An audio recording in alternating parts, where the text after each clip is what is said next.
Kubernetes and GKE Part 8. This episode has 34 questions.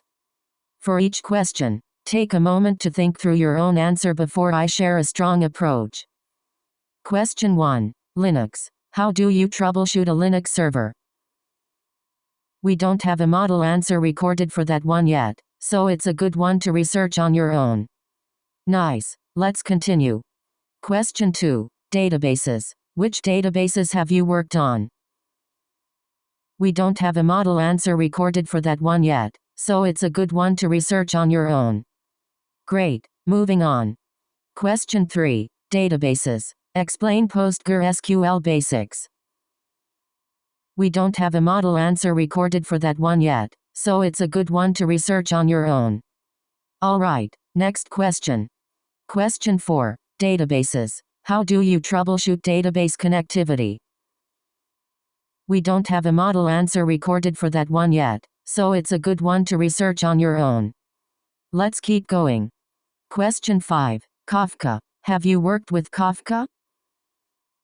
We don't have a model answer recorded for that one yet, so it's a good one to research on your own.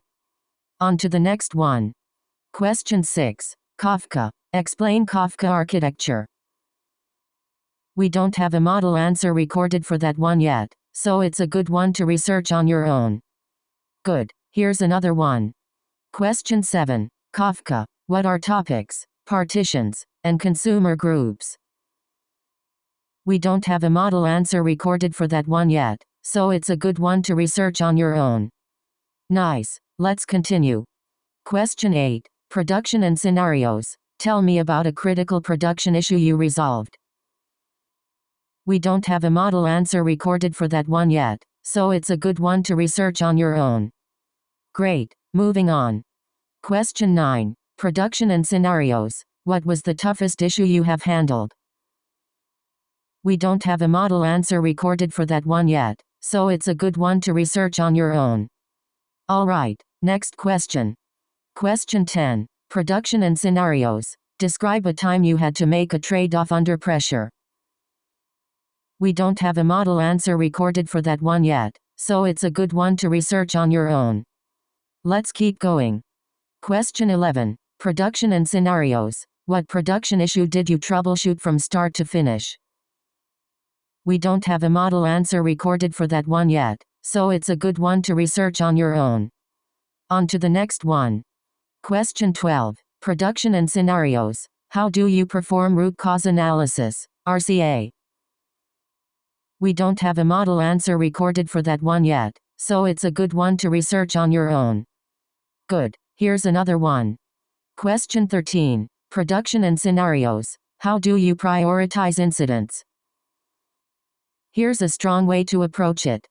A strong answer should use a clear star structure: situation, responsibility, action, and measurable result. Cover severity, impact, triage, ownership, communication cadence, mitigation, validation, post-mortem actions, and follow-up automation. Detailed interview preparation. Use the STAR method: situation, task, action, result. Start with the business or user impact. Explain your responsibility. Describe the technical steps and communication steps you took, and end with measurable results. What to include: context, system size, severity, users affected, environment, and why it mattered. Investigation, metrics, logs, traces, alerts, recent changes, dependencies, and hypotheses checked. Action, mitigation first, then root cause analysis, long-term fix, validation, and rollback or failover if needed. Communication, incident updates,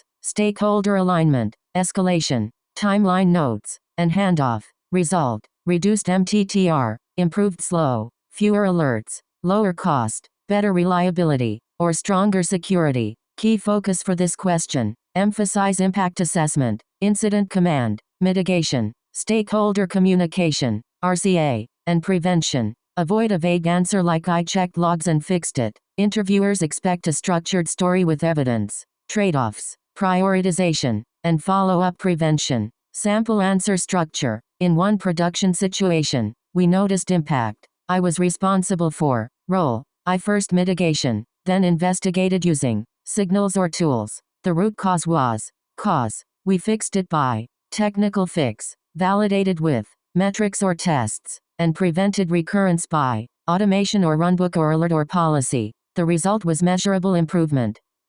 Nice. Let's continue. Question 14. Behavioral. Tell me about a challenging project. We don't have a model answer recorded for that one yet, so it's a good one to research on your own. Great. Moving on. Question 15. Behavioral. Tell me about a conflict with a team member. We don't have a model answer recorded for that one yet, so it's a good one to research on your own. Alright, next question. Question 16. Behavioral. How do you handle pressure? We don't have a model answer recorded for that one yet, so it's a good one to research on your own. Let's keep going. Question 17. Behavioral. What is your biggest achievement? We don't have a model answer recorded for that one yet, so it's a good one to research on your own. On to the next one. Question 18. Behavioral. What are your strengths? We don't have a model answer recorded for that one yet, so it's a good one to research on your own. Good. Here's another one. Question 19. Behavioral. What are your weaknesses? We don't have a model answer recorded for that one yet, so it's a good one to research on your own. Nice. Let's continue. Question 20. Behavioral. Where do you see yourself in 5 years? We don't have a model answer recorded for that one yet, so it's a good one to research on your own. Great. Moving on. Question 21. MLOps or AI. What is MLOps? Here's a strong way to approach it. MLOps, or machine learning operations, is the practice of applying DevOps principles to the machine learning life cycle. It helps automate and manage the end-to-end ML workflow, including data preparation, model training, deployment, monitoring, and retraining in production environments. The main goal of MLOps is to make ML models scalable, reliable, reproducible, and easy to maintain. It also improves collaboration between data scientists, ML engineers, and DevOps teams. In production, MLOps helps handle challenges like model versioning, CI/CD automation, infrastructure scaling, model drift detection, and continuous monitoring. Alright, next question. Question 22. MLOps or AI. Have you worked with MLflow? We don't have a model answer recorded for that one yet, so it's a good one to research on your own. Let's keep going. Question 23. MLOps or AI. How would you deploy an ML model? We don't have a model answer recorded for that one yet, so it's a good one to research on your own. On to the next one. Question 24. MLOps or AI. How would you monitor ML models? We don't have a model answer recorded for that one yet, so it's a good one to research on your own. Good. Here's another one. Question 25. MLOps or AI. What is Kubeflow? Here's a strong way to approach it.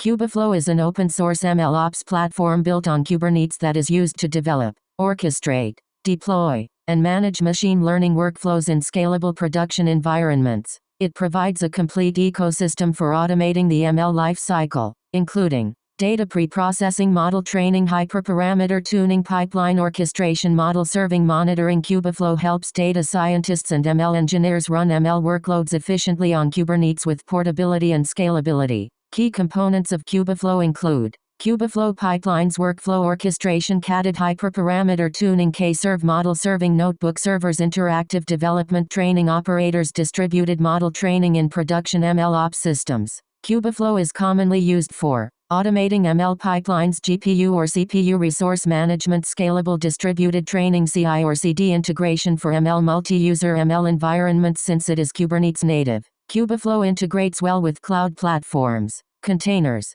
autoscaling, monitoring, and DevOps tooling. Nice. Let's continue. Question 26. MLOps or AI. How would you build an end-to-end MLOps pipeline? We don't have a model answer recorded for that one yet, so it's a good one to research on your own. Great. Moving on. Question 27. Kubernetes DNS. How does Kubernetes FQDN resolve to an IP address? Explain service namespace SVC cluster local and how DNS resolves the service name. We don't have a model answer recorded for that one yet, so it's a good one to research on your own. Alright, next question.